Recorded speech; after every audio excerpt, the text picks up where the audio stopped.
즉 이더리움이 앞으로 가격이 올라갈 수 있는 가장 중요한 거는 미국 정부가 친암호화폐적인 성향을 띠기 시작했다는 거하고, 또 하나는 이더리움의 6단계 업그레이드 중에 가장 중요한 업그레이드가 성공을 하면 레이어 2 코인들의 수수료가 현재 수수료의 100분의 1 정도로 싸게 될 것이라는 이러한 인식을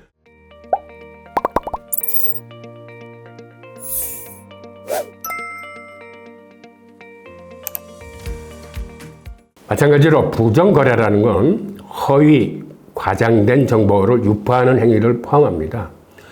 특히 공시제도가 부족한 이런 암호화폐 시장 특성상 바이럴로 허위 정보, 그 다음에 허위 전망에 의한 가격 급등락을 유도해서 부정한 거래에 활용하는 이런 행위도 앞으로는 감시의 대상이 됩니다. 특히 초국정적이면서 거래 익명성이 보장되고 해킹 등 고도의 기술이 활용되는 암호화폐 자산 불공정 거래의 특성에 대응하기 위해 해외 감독당국 및 해외 거래소와 공조하는 등 자본시장 조사와는 차별화된 기법으로 이 가상자산 시장에 접근하겠다는 게 금융당국의 계획입니다. 금융위 관계자는 법 시행일인 19일부터 가상자산 거래소의 상시 감시 및 금융당국의 조사 체계는 즉시 가동된다라고 설명했습니다. 다음 소식입니다. 피터 쉬프는 비트코인 하락은 기관 수요가 없다는 것을 증명한 것이다 라고 주장을 했습니다. 금 예찬론자인 피터 쉬프가 비트코인 가격 하락의 이유는 기관 수요가 없기 때문이라고 지적을 했습니다. 피터 쉬프는 6일 트위터에 비트코인을 펌프하는 이들은 마운트 곡스 상한을 탓한다. 이것은 일부이고 또 다른 부분은 제도적 수요에 대한 신화가 사실이 아니라는 것이라고 주장을 했습니다.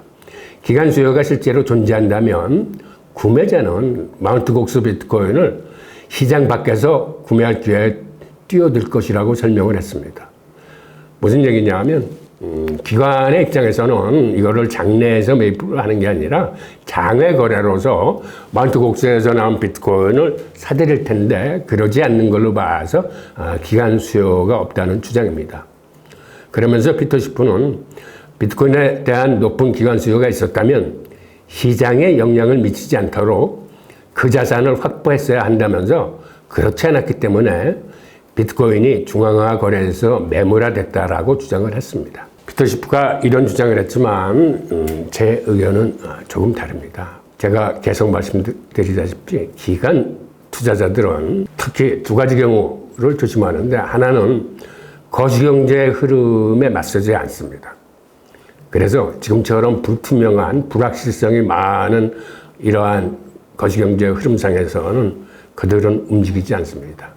즉 불확실성이 줄어들고 어느 쪽이든 방향이 확실히 보여야 그들은 롱이건 숏이건 배팅을 시작하는데, 불확실성이 크다는 얘기는 변동성이 한마디로 크다는 얘기입니다. 어느 방향으로 어떻게 될지 모른다는 얘기인데, 지금의 국채시장이 그렇습니다. 하나의 지표만 나와도 금리가 팍 치솟았다가 또 다른 지표가 나오면 거기에 맞춰서 금리가 확 떨어지는데, 이게 10년물이나 20년물 장기 국채 같은 경우에는 이게 미세한 변화가 아니라 엄청난 가격 폭등과 폭락을 가져옵니다.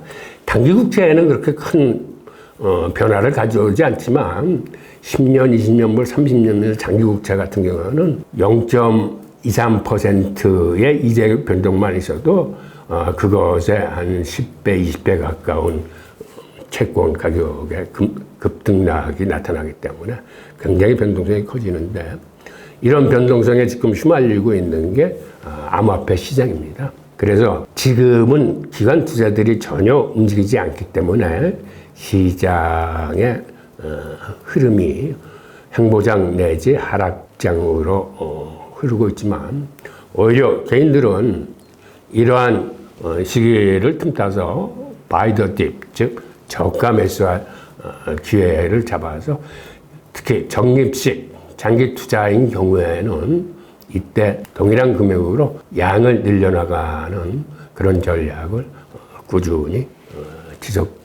하시기를 추천드립니다. 다음 소식입니다. 1만 개 이상의 비트코인을 갖고 있는 거래들이 현재 319만 개의 비트코인을 보유했는데 이는 2018년 11월 이후 최대 수치입니다.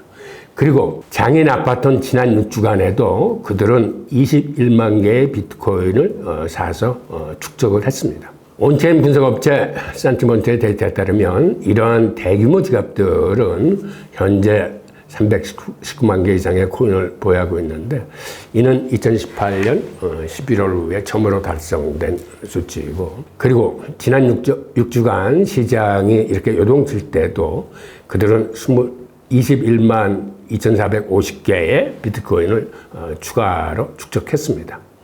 이는 전체 비트코인 공급량의 1.05%에 해당하는 물량입니다. 산티먼트는 이러한 대규모 비트코인 주소들은 대부분 거래소의 유동성을 제공하는 업체들로 구성된 것으로 보인다라고 분석을 했습니다.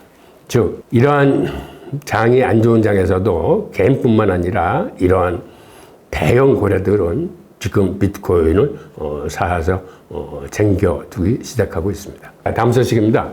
트럼프 재선 시에 비트코인이 급등할 전망이라고 파이낸셜 타임즈가 보도를 했습니다. 파이낸셜 타임즈는 스스로를 암호화폐 대통령으로 칭하는 트럼프의 당선이 비트코인 가격을 급등시킬 것이라고 보도를 했습니다. 트럼프는 디지털 자산 산업을 지원하겠다는 약속을 공약으로 내세웠으며 이에 따라 비트코인 등 주요 암호화폐와 트럼프의 NFT 대체 불가 자산 가치가 상승할 것으로 기대되고 있습니다. 그리고 이더리움과 솔라나를 포함한 기타 ETF 신청도 이어지고 있는데 앞으로는 리플 등 다른 암호화폐의 ETF 신청도 곧 나올 것으로 예상한다라고 보도를 했습니다. 다음 소식입니다. 이더리움이 3가지 호재로 대규모 상승 사이클을 이끌 것이라는 분석입니다.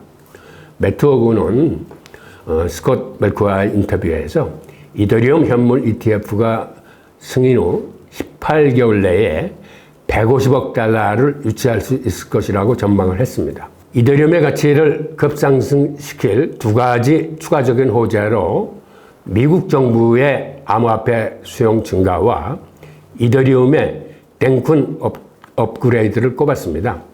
땡쿤은 거래 및 데이터 비용을 획기적으로 줄이는 것을 목표로 하고 있습니다. 그는 우리는 ETF에 대한 진전뿐만 아니라 워싱턴이 암호화폐에 대한 일반적으로 변화를 보인 것을 목격했다. 이는 이더리움에 대한 엄청난 호재이다. 그리고 땡쿤 업그레이드의 후속 효과는 시장이 아직 완전히 인식하지 못한 것 같다라고 설명을 했습니다. 즉, 이더리움이 앞으로 가격이 올라갈 수 있는 가장 중요한 거는 미국 정부가 암호화폐, 친암호화폐적인 성향을 띠기 시작했다는 거하고, 또 하나는 이더리움의 6단계 업그레이드 중에 지금 2번째 업그레이드인 가장 중요한 업그레이드의 땡큰 업그레이드가 성공을 하면 이더리움의 초당 거래 속도가 10만 개 정도로 빨라지고 레이어 2 코인들의 수수료가 현재 수수료의 100분의 1 정도로 싸게 될 것이라는 이러한 인식을 아직 시장이 완전히 하지 못한 것 같다라는 이러한 지적입니다. 다음 소식입니다. 미국 하원은 친암호화폐 법안 거부를 철회하라라고 바이든 대통령을 압박했습니다. 그리고 거부당한 이 법안을 다음 주에 재투표할 예정이라고 발표를 했습니다. 대비 120일은 암호화폐를 보유한 금융기관들이 해당 자산을 대차 대조표에 기록하도록 요구하는 규칙입니다. 사실상 암호화폐를 보유하지 못하게 하는 규정입니다. 그래서 지난 5월 이러한 법안을 무력화시키는 결의안을 하원에서 228대 182, 상원에서 60대 38의 초당적 지지를 받았음에도 바이든은 그달 말에 해당 결의안을 거부권을 행사를 했습니다.